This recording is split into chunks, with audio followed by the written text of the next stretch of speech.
அண்மை செய்தி. வங்கக்கடலில் ஃபெங்கல் புயல் உருவாகியுள்ளதாக அண்மை தகவலானது வெளியாகி இருக்கிறது. அதனை அண்மை செய்தியாக பார்க்கிறோம். வங்கக்கடலில் ஃபெங்கல் புயல் உருவாகி இருப்பதாக வானிலை ஆய்வு மையம் தற்போது தெரிவித்திருக்கிறது. ஏற்கனவே 5 மாவட்டங்களுக்கு ரெட் அலர்ட் எச்சரிக்கையானது விடுக்கப்பட்டுள்ள நிலையில் தற்போது வங்கக்கடலில் ஃபெங்கல் புயல் உருவானதாக வானிலை ஆய்வு மையம் தற்போது அறிவிப்பு வெளியிட்டிருக்கிறது. வங்கக்கடலில் ஃபெங்கல் புயல் உருவாகி இருப்பதாக வானிலை ஆய்வு மையம் அறிவிப்பு வெளியிட்டிருக்கிறது. ஏற்கனவே 5 மாவட்டங்களுக்கு ரெட் அலர்ட் எச்சரிக்கையானது விடுக்கப்பட்டுள்ள நிலையில் தற்போது வங்கக்கடலில் ஃபெங்கல் புயல் உருவாகியுள்ளதாக வானிலை ஆய்வு மையம் அறிவிப்பு வெளியிட்டிருக்கிறது. அதனை நாம் அண்மை செய்தியாக பார்த்துக் கொண்டிருக்கிறோம். விவரங்களை செய்தியாளர் செலினா வழங்க கேட்கலாம். செலினா, வங்கக்கடலில் ஃபெங்கல் புயல் உருவாகி இருப்பதாக வானிலை ஆய்வு மையம் தெரிவித்திருக்கிறது. விவரங்கள் என்ன? வங்கக்கடலில் நிலவி வந்த ஆழ்ந்த காற்றழுத்த தாழ்வு மண்டலம் என்பது தற்பொழுது புயலாக மாறி இருப்பதாக இந்திய வானிலை ஆய்வு மையம் தெரிவித்திருக்கிறது. குறிப்பாக பிற்பகல் 2:30 மணி அளவில் இது புயலாக மாறியதாக தற்பொழுது இந்திய வானிலை ஆய்வு மையம் தெரிவித்திருக்கிறது. நேற்றே தெரிவித்திருந்தார்கள் புயலாக மாறும் என்று. அதற்கு பிறகு புயல் மாறாது என்று தெரிவித்திருந்த நிலையில் தற்பொழுது தென்மேற்கு வங்கக்கடல் பகுதியில் 2:30 மணி அளவில் புயலாக மாறியதாக தெரிவிக்கப்பட்டிருக்கிறது. புயல் உருவானதன் காரணமாக தமிழகம் மற்றும் புதுவை, காரைக்கால் ஆகிய பகுதிகளுக்கு ஏற்கனவே சிவப்பு நிற எச்சரிக்கை என்பது விடுக்கப்பட்டிருக்கிறது. குறிப்பாக சென்னைக்கு 340 கிலோமீட்டர் தொலைவில் இது நிலை கொண்டிருக்கிறது. அதே போல புதுச்சேரிக்கு 290 கிலோமீட்டர் தொலைவில் இது நிலை கொண்டிருக்கக்கூடிய நிலையில் இன்று இரவிலிருந்து நாளை பிற்பகல் வரையிலுமே மழை அதிகமாக இருக்கும் என்று தெரிவித்திருக்கிறார்கள். நாளை பிற்பகலில் இந்த புயல் கரையை கடக்கும் என்று தெரிவித்திருக்கக்கூடிய நிலையில் புதுச்சேரி மற்றும் தமிழகம் இடையே, குறிப்பாக சென்னை, பாண்டிச்சேரிக்கு இடையே கரையை கடக்கும் என்று தெரிவிக்கப்பட்டிருக்கிறார்கள். மகாபலிபுரமும் புதுச்சேரிக்கும் இடையில் கரையை கடக்கும் என்று எதிர்பார்க்கப்படுவதாக தெரிவித்திருக்கக்கூடிய நிலையில் தொடர்ச்சியாக இதன் திசை எதை நோக்கி பயணிக்கிறது என்பது தொடர்பாக வானிலை ஆய்வு மையம் தொடர்ந்து கண்காணிக்கப்பட்டு வருகிறது. இதன் காரணமாக எந்தெந்த மாவட்டங்களில் மழை பாதிப்புகள் இருக்கும், எந்தெந்த மாவட்டங்களில் தரைக்காற்று என்பது அதிகமாக இருக்கும் என்பது தொடர்பாக வானிலை ஆய்வு மையம் தொடர்ச்சியாக தகவல்களை வெளியிட்டு வருகிறது. அந்த வகையில் இன்றிலிருந்து நாளை புயல் கரையை கடக்கும் வரையிலுமே தரைக்காற்று என்பது அதிகமாக இருக்கும் என்றும், சென்னை, செங்கல்பட்டு, காஞ்சிபுரம், புதுவை, காரைக்கால் ஆகிய பகுதிகளை பொறுத்த வரையிலும் தரைக்காற்று 60லிருந்து 70 கிலோமீட்டர் வேகத்திலும் இடையே 90 கிலோமீட்டர் வேகத்தில் கூட காற்று என்பது வீசக்கூடும் என்று தெரிவித்திருக்கிறார்கள். அதே போல கடல் அலை சீற்றத்துடன் காணப்படும் என்றும், மீனவர்கள் கரைக்கு திரும்பும்படி 23ஆம் தேதியே எச்சரிக்கை விடுக்கப்பட்டிருக்கக்கூடிய நிலையில் அங்கிருக்கக்கூடியவர்களையும் உடனடியாக பாதுகாப்பான இடங்களுக்கு செல்ல வேண்டும் என்ற எச்சரிக்கையும் விடுக்கப்பட்டிருக்கிறது. புயல் கரையை கடக்கும் வரையிலுமே மழை என்பது தமிழகம், புதுவை, காரைக்கால் ஆகிய பகுதிகளில் அதிக கனமழைக்கு வாய்ப்பு இருக்கக்கூடும் என்றும் தெரிவிக்கப்பட்டிருக்கிறது. செலினா, புயல் கரையை கடக்கும் பட்சத்தில் அதி கனமழைக்கான வாய்ப்பு இருப்பதாக பதிவு பண்ணியிருக்கீங்க. எந்தெந்த மாவட்டங்களுக்கு ரெட் அலர்ட் எச்சரிக்கை விடுக்கப்பட்டிருக்கு? தமிழகத்தை பொறுத்தவரையிலும் தொடர்ச்சியாகவே இந்த புயல் சின்னம் உருவாகுவதற்கு முன்னதாகவே தொடர்ச்சியாக பல்வேறு மாவட்டங்களில் கனமழை என்பது பெய்து வருகிறது. காற்றின் வேகமும் அதிகமாக இருக்கும் என்று தெரிவித்திருக்கக்கூடிய நிலையில் பல்வேறு மாவட்டங்கள், குறிப்பாக சென்னை, செங்கல்பட்டு, காஞ்சிபுரம் உள்ளிட்ட மாவட்டங்களுக்கு இன்று இரவிலிருந்து நாளை பிற்பகல் வரையிலும் சிவப்பு நிற எச்சரிக்கை என்பது விடுக்கப்பட்டிருக்கிறது.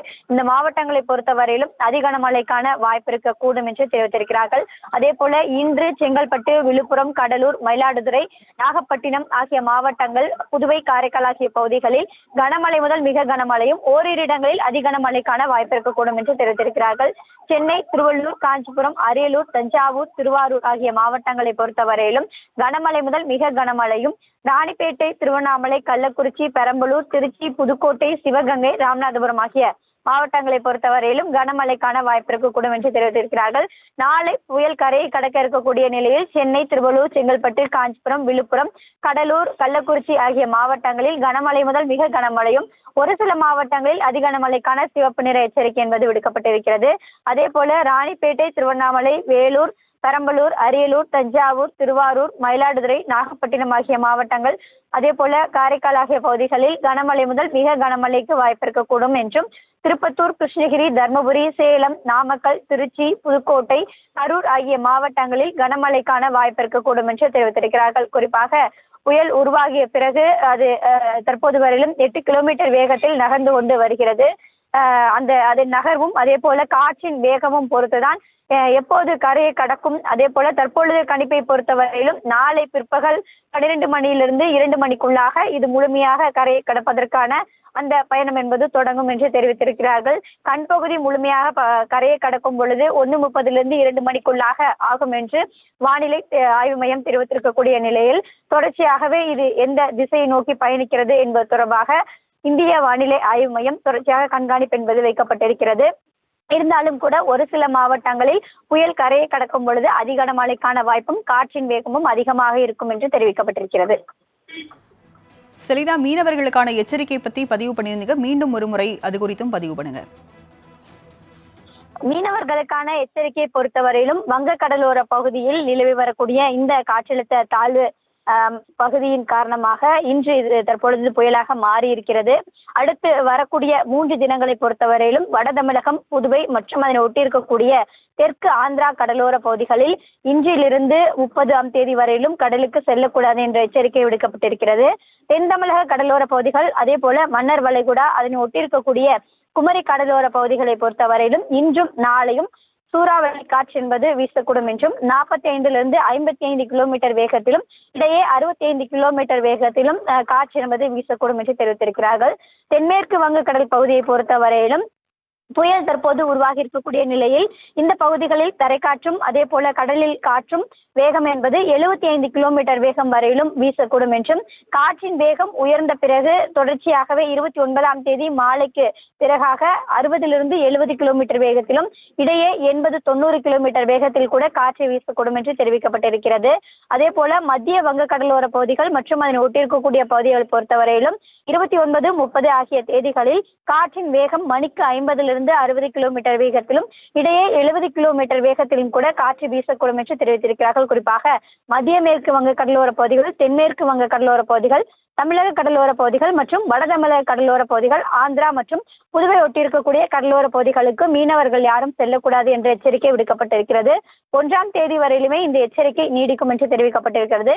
ஏற்கனவே 9 துறைமுகங்கள் வரையிலுமே புயல் எச்சரிக்கை கூண்டு 3ஆம் எண் புயல் எச்சரிக்கை கூண்டு என்பது நேற்று ஏற்றப்பட்டது. இந்த நிலையில் காற்றின் வேகத்தை பொறுத்தும் மழையின் வேகத்தை பொறுத்தும் புயல் எச்சரிக்கை கூண்டு என்பது ஏற்றப்படும் என்று எதிர்பார்க்கப்படுகிறது. தற்போது வரையிலும் மழையின் தாக்கம் சற்று குறைவாக இருந்தாலும் கூட கடற்கரை ஓரங்களை பொறுத்தவரையிலும் அலை என்பது கடல் சீற்றம் அதிகமாக காணப்படுகிறது. காற்றின் வேகமும் அதிகமாக தான் காணப்பட்டு வருகிறது. தற்போதைய விவரங்களுக்கு நன்றி செலினா. தொடர்ந்து கள தகவல்களை சேகரிங்கள். வங்கக்கடலில் ஃபெங்கல் புயல் உருவாகி உள்ளது. இது தொடர்பான விவரங்களை செய்தியாளர் ராஜேஷிடம் கேட்கலாம். ராஜேஷ், வங்கக்கடலில் ஃபெங்கல் புயல் உருவாகி உள்ளது. பிற்பகலில் நாளை பிற்பகல் கரையை கடப்பதாக வானிலை ஆய்வு மையம் அறிவிப்பு வெளியிட்டிருக்கிறது. தமிழக அரசு சார்பாக என்ன மாதிரியான முன்னெச்சரிக்கை நடவடிக்கைகள்லாம் மேற்கொண்டிருக்காங்க? தென்மேற்கு வங்கக்கடல் பகுதியில் நிலவி கொண்டிருந்த ஆழ்ந்த காற்றழுத்த தாழ்வு மண்டலம் மதியம் 2:30 மணி அளவில் புயலாக உருமாறி இருக்கிறது. ஏற்கனவே ரொம்ப தாமதமாக இந்த புயல் உருவாகி இருப்பதாக தனியார் வானிலை ஆய்வு மையத்தினுடைய வல்லுநர்கள் மற்றும் சென்னை வானிலை ஆய்வு மையத்தின் தலைவராக தென்மண்டல தலைவராக இருக்கக்கூடிய பாலச்சந்திரன் உள்ளிட்டோர் குறிப்பிட்டிருந்தார்கள். புயல் உருவாகுமா உருவாகாதா என்ற ஒரு பதட்டமான ஒரு சூழலே இருந்தது.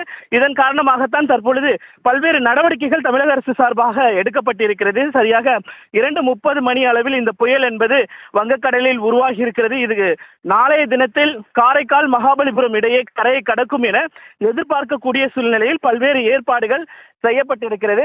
சென்னையை பொறுத்த வரைக்குமே காலைய தினத்திலேயே சென்னை மாநகராட்சி ஒரு அறிக்கை ஒன்றை வெளியிட்டிருந்தார்கள். கிட்டத்தட்ட வார்டுக்கு 10 பேர் வீதம் 28,000 பணியாளர்கள் களத்தில் இருக்கிறார்கள்.